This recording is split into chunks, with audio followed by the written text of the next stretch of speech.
आज आम पखाला सांग को भेंडीर गोटे स्वादिष्ट आइटम बनवा जोटा कि पूरा कम समय या खावाई भी बहुत स्वादिष्ट लगी था से आमको दरकार भेंडी भेंडी मुझे 500 ग्राम आ भेंडी की भलसे मुझे धोई नहीं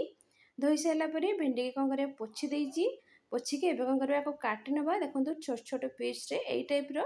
आठू टे बड़ सैज्रे आपण भेंडी की काटिपारे। एवं भेंडी की गोटे जगह को ट्रांसफर कर नौची एबे कौन करवा नबा टमाटो ये मुझे गोटे देसी टमाटो नहीं आउ देसी टमाटोटा नेले खटा अंश थाए बहुत भल लगे खायापी या स्लाइस कर काटि नहीं एवं आम मसला प्रस्तुत करवा मसला प्रस्तुत ये मुझे सोरिष 2 चामच नहीं सोरिष आठ मुझे हाफ चामच जीरा 2टी सुखिला लंका आपड़ जब सुखिला लंका खाऊना कंचा लंका व्यवहार करेंगे 6 ରୁ 7 कला रसुण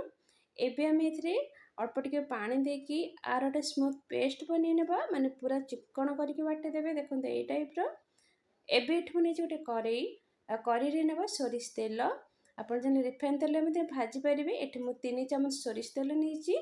प्रथम आम बड़ी की भाजी नवा बड़ीटा देखो मुझे अधिक परिमाण टी नहीं आपड़ चाहिए आर क्वांटिटी कम करेंगे।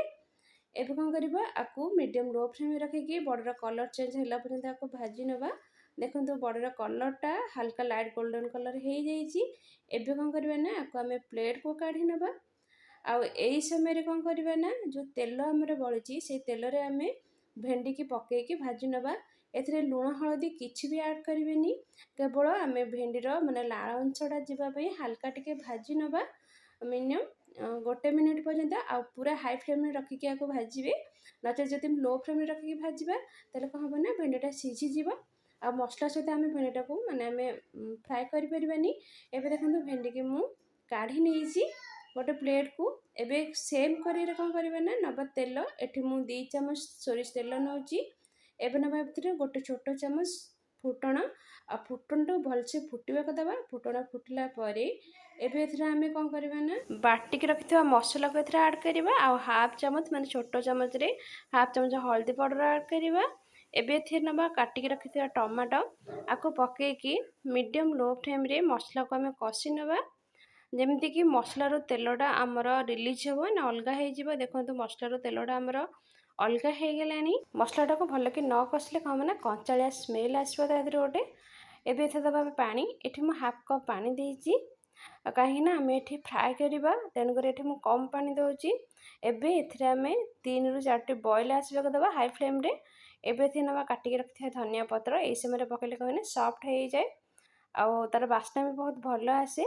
एवं ए भाजिक रखि बड़ी के ऐड करवा आउ आम भाजिक रखि भेंडी की ऐड करनवा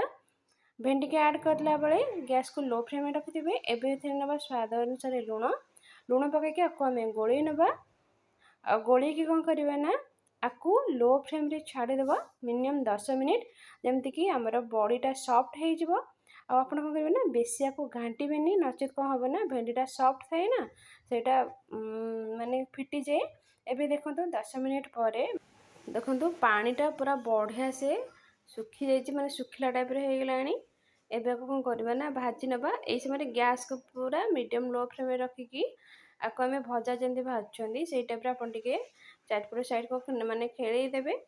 खेलदेले कौन हम ना मैंने मसलाटा भल से आमर भाजी हो खाया बहुत बढ़िया लगे देखो ये आमर रेडी हो गला यही टाइप ही आपको रखिए पूरा सुखिला करें देखो आमर पूरा बढ़िया से भाजी हो गलानी एवं आपको चेक करनवा आ बड़ीटा आमर सीझी ना देखो बड़ीटा भी बढ़िया भाव में सीझी जाइए बड़ीटा माने पूरा सीझी थी कि गोटा गोटा टाइप थी फिटिज खायापी भल लगे एवं कौन करवा ना गैस बंद करके गोटे प्लेट को काढ़ी नवा आपण पखाल भात सहित आपको थे बनईकी निश्चिंत खातु